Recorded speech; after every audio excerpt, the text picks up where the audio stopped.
Good evening students. चलिए इस video के माध्यम से अब हम लोग अपने अगले पॉइंट को डिस्कस करते हैं। तो हमारा जो अगला पॉइंट होगा आप नोट डाउन करिए। जो अगला पॉइंट है वो है आपका पॉइंट नंबर 4, जो पहले हिंदी में बोल देता हूँ, छात्रों की विशिष्टताएं। छात्रों की विशिष्टताएं नोट डाउन कर लीजिए। और इसी पॉइंट का अंग्रेजी रूपांतरण भी है, उसको भी नोट कीजिए। अंग्रेजी में आप इसको कहेंगे लर्नर्स कैरेक्टरिस्टिक्स। Learners characteristics. चलिए, उम्मीद है लिख लिया है आपने, लर्नर्स कैरेक्टरिस्टिक्स। अब इसको कैसे डिस्कस करेंगे, इसको ध्यानपूर्वक सुनिए और इसको नोट डाउन करते चलिए। इसके अंतर्गत निम्नलिखित बिंदुओं पर विशेष रूप से ध्यान केंद्रित की जाती हैं। डैश दे दीजिए। Under this following points are being given specific weightage. Dash दीजिए। नंबर 1 लिखिए।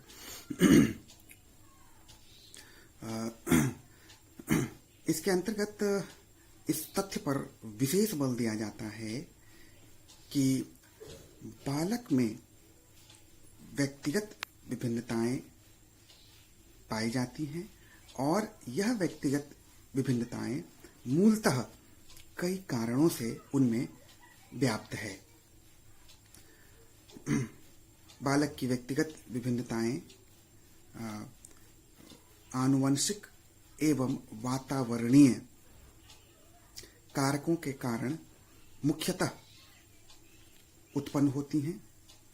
इसलिए विद्यालयी स्तर पर पाठ्यक्रम का विकास करते समय, पाठ्यक्रम का निर्माण करते समय यह विशेष रूप से ध्यान में रखी जानी चाहिए कि उन सभी विषयों, क्रियाओं,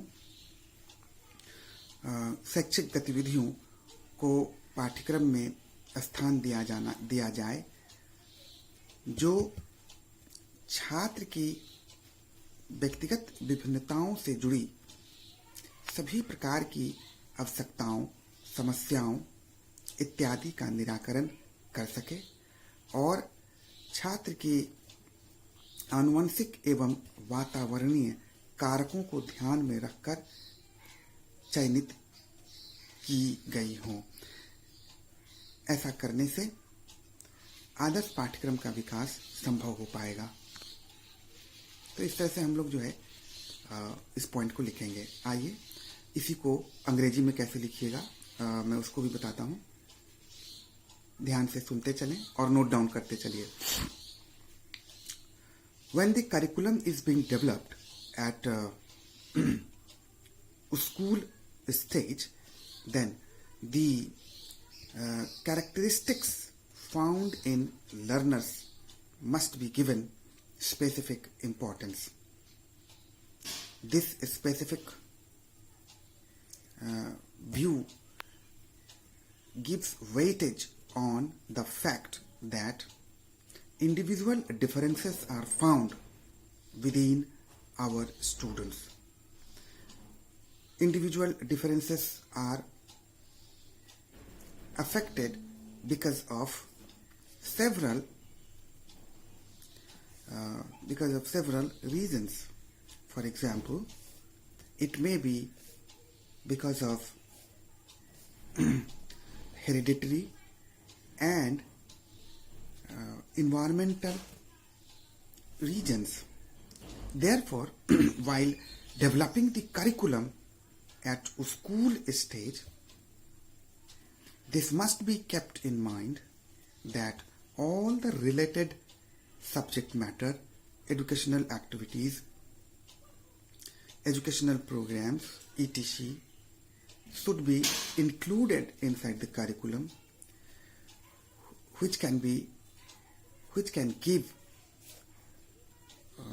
good knowledge or which are being based, ऐसे लिखिए, which are being based on hereditary as well as environmental factors if this thing will be done, then the curriculum at school stage will be developed very ideally. तो इसको हम लोग इस तरीके से अंग्रेजी में एक्सप्लेन कर देंगे. अब आइए अगला पॉइंट लिखिए और अगले पॉइंट को डिस्कस करेंगे हम लोग. पॉइंट नंबर 2 हो जाएगा आपका. लिखिए, पहले हिंदी में बोल देता हूं. इस दृष्टिकोण के अंतर्गत या इस विशिष्ट बिंदु के अंतर्गत यह भी विशेष रूप से ध्यान में रखा जाता है कि बालक अपनी विशिष्टताओं के आधार पर मुख्यतः कई श्रेणियों में बांटे जाते हैं. उदाहरण के तौर पर हम उन्हें सामान्य बालक, पिछड़ा बालक, प्रतिभाशाली बालक, मंदबुद्धि बालक इत्यादि श्रेणियों में विभक्त करते हैं. सामान्य बालक अथवा प्रतिभाशाली बालक अथवा पिछड़ा बालक अथवा मंदबुद्धि बालक, इन बालकों की श्रेणियां अलग अलग होती हैं. यही कारण है कि ऐसे बालक की समस्याएं, ऐसे बालकों की क्षमताओं इत्यादि में भी भिन्नता पाई जाती है. इसीलिए यह आवश्यक है कि विद्यालयी स्तर पर पाठ्यक्रम का निर्माण करते समय छात्रों की इन श्रेणियों को ध्यान में रखा जाए और इनकी समस्याओं और क्षमताओं को ध्यान में रखकर ही विषय वस्तुओं का चयन किया जाए. अब इसे अंग्रेजी में भी आप सुन लें और इसे ध्यानपूर्वक लिखते चलें. When the curriculum is being developed at school stage, then this must be kept in mind that that a child can be categorized under intelligent child or normal child or slow learner's child or backward child, etc. These are different categories of a child. Such children reflect different characteristics. Their problems and their efficiencies are different. So, while constructing or developing the curriculum at school stage, this must be kept in mind that those elements or educational activities should be included inside the curriculum which can fulfill the fundamental needs of all such children successfully. तो इस तरह से हम लोग इस बिंदु को भी डिस्कस करें. आइए अब अगले बिंदु को डिस्कस करते हैं. हिंदी में पहले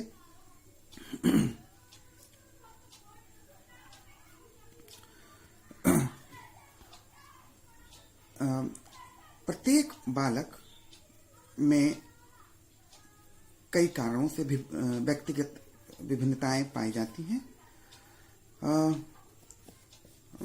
अलग अलग विकास एवं वृद्धि की अवस्थाओं के कारण भी बालक की समस्याओं में, बालक की क्षमताओं में अंतर देखने को मिलता है. इसलिए यह भी ध्यान रखा जाना चाहिए कि पाठ्यक्रम का निर्माण विद्यालयी स्तर पर इस ढंग से किया जाए ताकि विभिन्न विकास एवं वृद्धि की अवस्थाओं के कारण होने वाले परिवर्तनों से संबंधित विषय वस्तु पाठ्यक्रम में समाहित हों और विभिन्न स्तरों पर इनमें पाई जाने वाली क्षमताओं के आधार पर ही पाठ्यक्रम का निर्माण हो. ऐसा होने से ही एक आदर्श पाठ्यक्रम का निर्माण विद्यालयी स्तर पर हो पाएगा. इसलिए यह भी एक महत्वपूर्ण निर्धारक तत्व है. अंग्रेजी में भी आप इसे सुन लें. Due to different nature of growth and development, growth and development, children may have different kinds of problems and efficiencies. So, when the curriculum is being developed at school stage, then this must be kept in mind that all those elements or educational activities should be included inside the curriculum, which can give clear idea about different levels of growth and maturity of the children. Full stop. The content should be included inside the curriculum in such a manner that students having different efficiencies and problems due to their different levels of growth and development can fulfill their needs, can fulfill their ultimate needs successfully. तो इस प्रकार से हम लोग जो है इस point को भी डिस्कस कर लेंगे. आइए अगले पॉइंट की ओर आगे बढ़ते हैं. पहले हिंदी में आपको मैं बता देता हूं, उसके बाद फिर अंग्रेजी में करेंगे.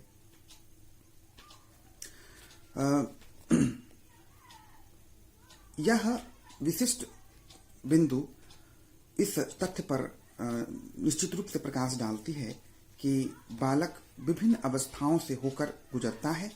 उदाहरण के तौर पर शैशवावस्था, बाल्यावस्था, किशोरावस्था इत्यादि.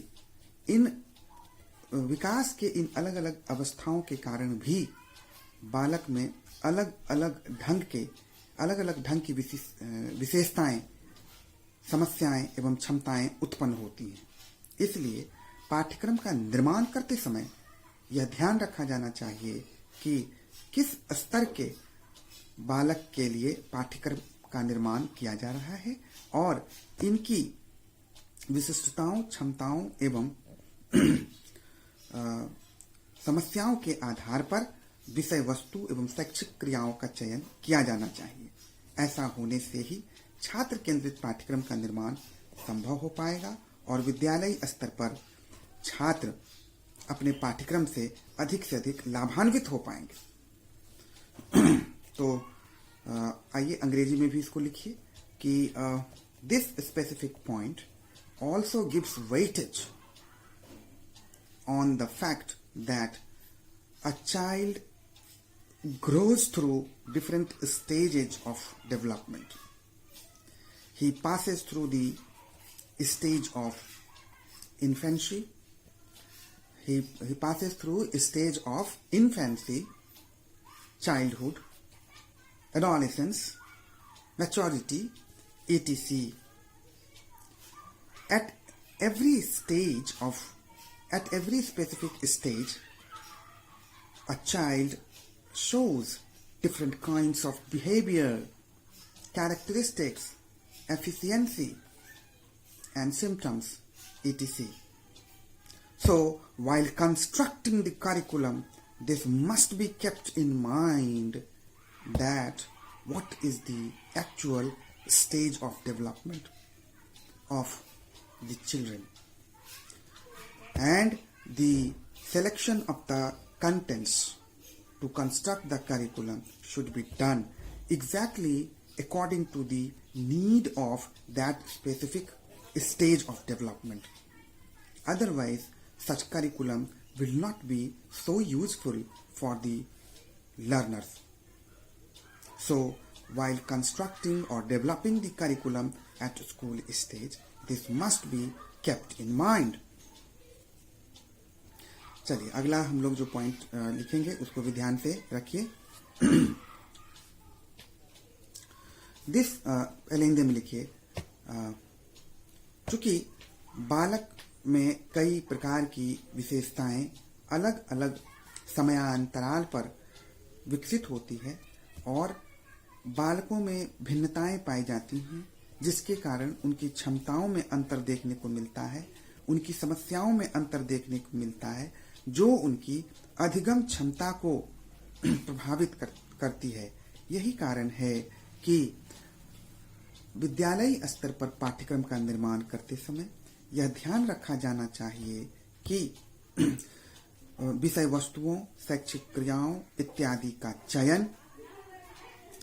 का चयन छात्र की विभिन्न समस्याओं, क्षमताओं और अवस्थाओं इत्यादि को ध्यान में रखकर किया जाना चाहिए, क्योंकि इनका सीधा संबंध उनकी आदर्श अधिगम क्षमता पर पड़ता है। अंग्रेजी में भी आप लिख लीजिए। Normally a child develops through several stages. He shows different kinds of characteristics at a specific stage. He may have several kinds of problems, efficiencies at different stages. So, while constructing the curriculum at school level, all such elements should be kept in mind, and the selection of contents or subject matter or educational activities should be done exactly according to this. If this will not be done, then such school curriculum will not be useful for the students or the learners. इस तरह से हम लोग जो है लिखेंगे। अब यहाँ पर आप एक पैराग्राफ चेंज कर दीजिए। पहले हिंदी में लिख लीजिए पैराग्राफ चेंज करके। इस प्रकार यदि ऊपर वर्णित बिंदुओं को ध्यान में रखकर विद्यालयी पाठ्यक्रम का विकास किया जाएगा तो निश्चित रूप से ऐसे विद्यालयी पाठ्यक्रम को हम आदर्श पाठ्यक्रम की श्रेणी में रखेंगे। If the school curriculum will be developed keeping in mind all the above points, then definitely ideal school curriculum will be constructed at the end. चलिए, उम्मीद है कि आपने ये लिख लिया है। अब हम लोग जो है अपने अगले पॉइंट को आगे बढ़ाएंगे। जो हमारा अगला विशिष्ट पॉइंट है वो आप नोट कर लीजिए। वो है शिक्षकों का अनुभव एवं ज्ञान। ये आप इसको नोट कीजिए। लेकिन आपका जो यह वीडियो है वो बहुत अधिक लंबा होगा, इसीलिए फिलहाल इस वीडियो के अंदर हम लोग इतना ही डिस्कस करते हैं। इस पर्टिकुलर पॉइंट को अगले वीडियो में डिस्कस करेंगे। बहुत बहुत धन्यवाद आपका। Thank you.